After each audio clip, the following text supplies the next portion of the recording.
السلام عليكم. في الحقيقة أنا هعمل القصر ده تاني للمرة التانية عشان في بعض المتابعين المحترمين بعتولي عشان في حصل لبس في القصة. هو قصر الأميرة فاطمة الزهراء ابنة الأمير حيدر فاضل، نجل الأمير مصطفى فاضل، الشقيق الخديوي إسماعيل. الأمير مصطفى فاضل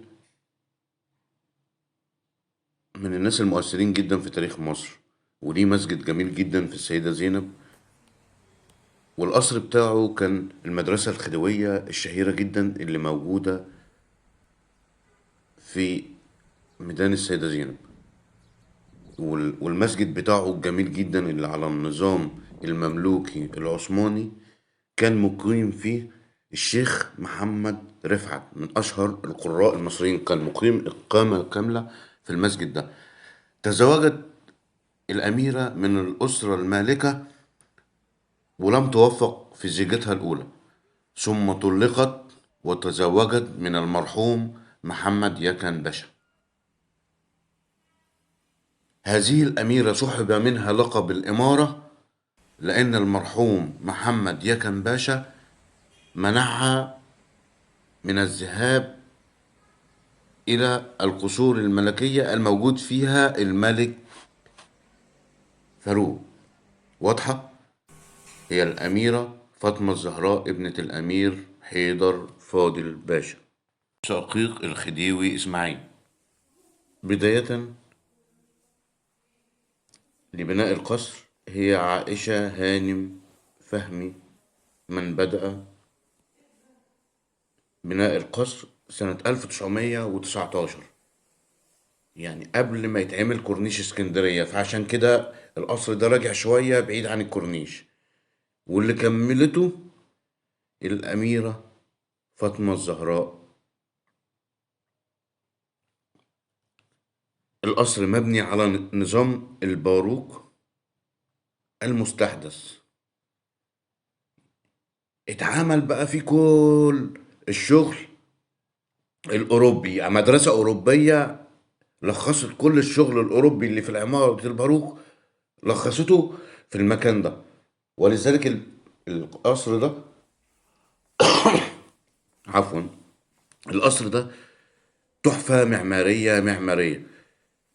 الناس اللي اشتغلوا فيه اشتغلوا على مدرسة مايكل أنجلو اللي هي تهتم بتفاصيل التفاصيل، فعشان كده القصر ده مش مميز، ده شديد التميز. المهندس اللي قام بتصميم القصر ده هو أنطونيو لوشات. القصر هو قصرين مش قصر، اتعمل على مرحلتين، مرحلة 1919 واللي هي عائشة هانم هي اللي ابتدت فيه، و1925 اللي الأميرة فاطمة الزهراء بنت فيه. فهو جزء الشمالي اتبنى أيام عائشة هانم فهمي، والجنوبي اتبنى أيام الأميرة فاطمة الزهراء. القصر طبعا تحفة معمارية لا أحد يختلف عليها، يعني رسومات أساطير، معمولة بمنتهى الدقة الهندسية، زجاج ملون معشق، يعني كل الإبداع، كل المدرسة الأوروبية، يعني لخص المدرسة الأوروبية في فن النهضة، لخصت في القصر ده.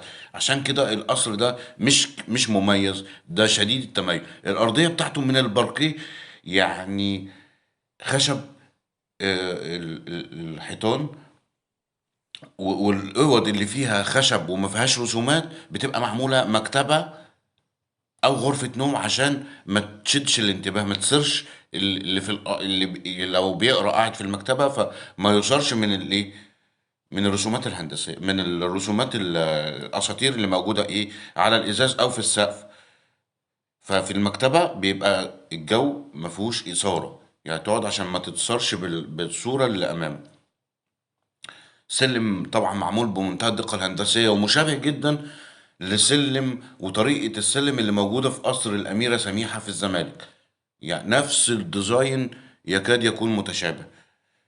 زي ما بقول لحضراتكم، هي القصر ده متحف بكل معاني كلمة متحف لفن العمارة الحديث، فن النهضة الأوروبي. فيعني لخص كله. لما تيجي تبص للقصر ده تلاقيه يتفوق على أي قصر في أوروبا، في التصميم والرسومات يعني في كل حاجة، في كل حاجة. دي غرفة طعام، مش عاوز يشغل اللي بياكل، يبقى قاعد الأوض اللي فيها رسومات آه، أساطير في السقف، بتبقى اوض ايه، استقبال ضيوف وغرف طعام.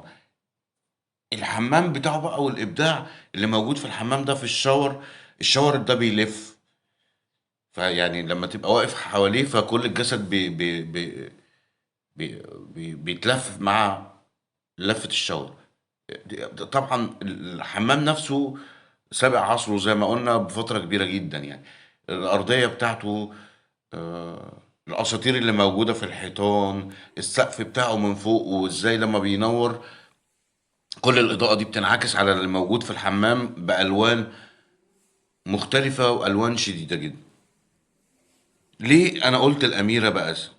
الدهب برضك اللي في الأرضيات.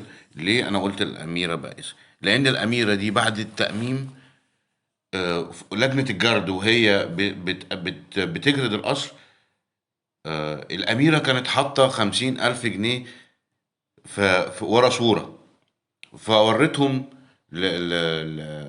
طلعتهم لمسؤول الجرد. الراجل ده أخدهم وما يعرفوش ما يعرفوش عن ال50,000 جنيه دي راحت فين. الأميرة طبعا بعد العيشة الملكية راحت سكنت. الرئيس جمال عبد الناصر اداها شقة في الجيزة، فسكنت في شقة، فبقت ظروفها صعبة. فهي أميرة من أطيب الأمراء اللي موجودين في مصر، وعيلة مؤثرة جدا في تاريخ مصر. لكن احنا ليه انا قلت كده؟ لان هي بعد العيشة الملكية اللي مليانة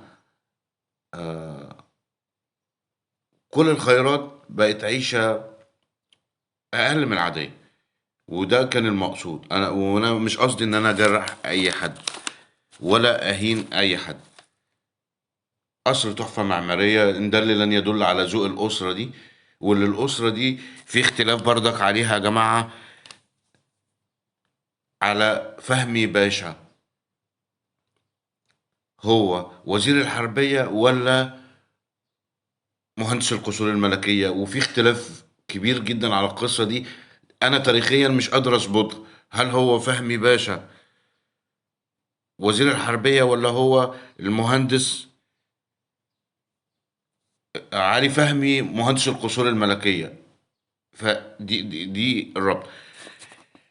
اللي بيتكلم بيقول ان انا مش عارف اي حاجه والمعلومات عندي. لا لا لا، بالعكس، ده المعلومات عندي كتيره جدا عن القصر ده، عن كل اصول مصر. وفي حاجات كتير قوي يا جماعه انا ما بحبش اتكلم فيها، لان دي يعني هتخرجنا عن سياق الشرح لقصر يعني في قمه الاهميه وفي قمه الجمال، موجود في اسكندريه في اجمل بلد. ف يعني لما تراجع التاريخ تلاقي ان في فجوه تاريخيه بتفصلنا بين الوقت الحالي والزمن اللي اتعمل فيه القصورة دي.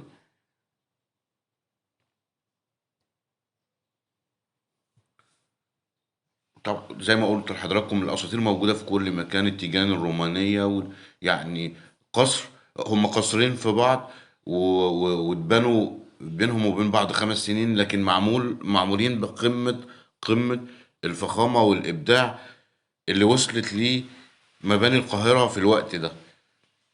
فيعني مش غريبة القصر لما تنزل وسط البلد في اسكندرية، في المنشية والعطارين والإبراهيمية والحتت دي، هتلاقي مفيش فجوة بين القصر وبين العمارات اللي موجودة، ولا فجوة بين القصر ولا العمارات اللي موجودة في وسط القاهرة الخديوية. يعني المصادر بقى، كاتب الكبير حسين الرملي كتاب مجوهرات أسرة محمد علي، الأستاذة المحترمة سهير عبد الحميد، القصور الملكية. وفي حاجات، في مصادر كتير جدا، بس دول المتيسرين ان انا يعني انا راجعتهم من سنين وهي دي مصادر القصة.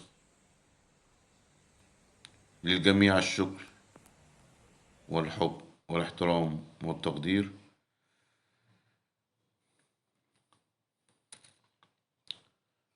جمال المغازي، يوم في مصر.